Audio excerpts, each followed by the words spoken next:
Hello বন্ধুরা, এই যে দেখছো এটা হচ্ছে কি কলকাতার আলিপুর জেলটা মিউজিয়াম হিসেবে করা হয়েছে। তো ওখানে আমরা এই আগের শনিবার আমি আমার মা বাবার সাথে ঘুরতে গেছিলাম।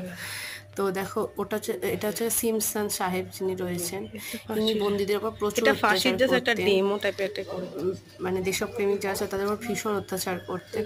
এবং এইগুলো দেখো, এগুলো হচ্ছে জেলের মধ্যে সব, প্রত্যেকটা জেলের কক্ষতে ঢুকে মানে ঘুরে ঘুরে দেখছি আমি মা বাবা। তখন প্রায় মানে সন্ধ্যা হতে হতে যায়, প্রায় 5:30 তো বেজেই গেছে তখন। এটা হচ্ছে ওই দীনেশ গুপ্ত, যে মানে বিনয় বাদল দীনেশ যে ছিল, ওদের ওই দীনেশ গুপ্ত। মানে ওনারা তো সবাই আত্মঘাতী হয়েছিল, তো তাদের মধ্যে ওনাকে বাঁচিয়ে নিয়েছিল ওরা।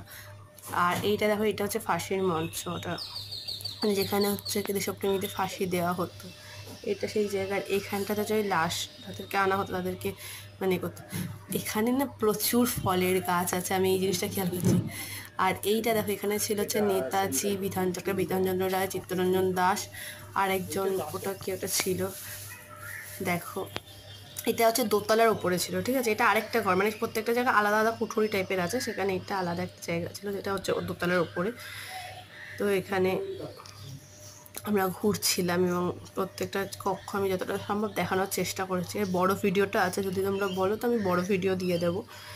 এবং এগুলো কিন্তু প্রত্যেকটা কক্ষতে দেখো সবার রয়েছে। এবং এর সাথে না, এটা ডাক্তার বিধানচন্দ্র রায়, প্রত্যেকটার সাথে না অডিও বুক আছে, জানো তো। অডিও বুকটা তোমরা মানে শুনতে পারো, ওই স্ক্যান করে নিতে পারো। স্ক্যান করার পর অডিও বুকটা, আসলে যে লেখাটা আছে ওটাই না অডিও বুক হিসেবে মানে বলেছে অডিওতে ওরা।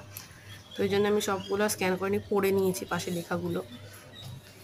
এই তো নেতাজি আমার কিন্তু মানে একটা জিনিস আমি বুঝতে পেরেছি, দেখো ওই জায়গাটা একটা গাছ ছমছমে ভাবছিলাম। মানে আমি যখন গেছি তখন বিকেলবেলা, এবং তখন মানে লোক হচ্ছে ছিল না, দাদা লোক ছিল আসলে সব বিভিন্ন জায়গায়। এটা দেখো নেতাজি, এই যে কয়েকজনের মানে যে মূর্তি, তাদের এর সামনে ফুল রাখা ছিল, মানে যে পটটা দেখছো সামনে, তো ওই পটের মধ্যে জলের মধ্যে ফুল দেওয়া ছিল।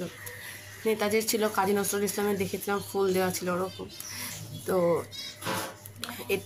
এটাকে না আমি একটু মনে করতে পারছি না ইনি। এবং দেখো, আমি আমার বাবাকে বলছিলাম যে বেশি তাড়াতাড়ি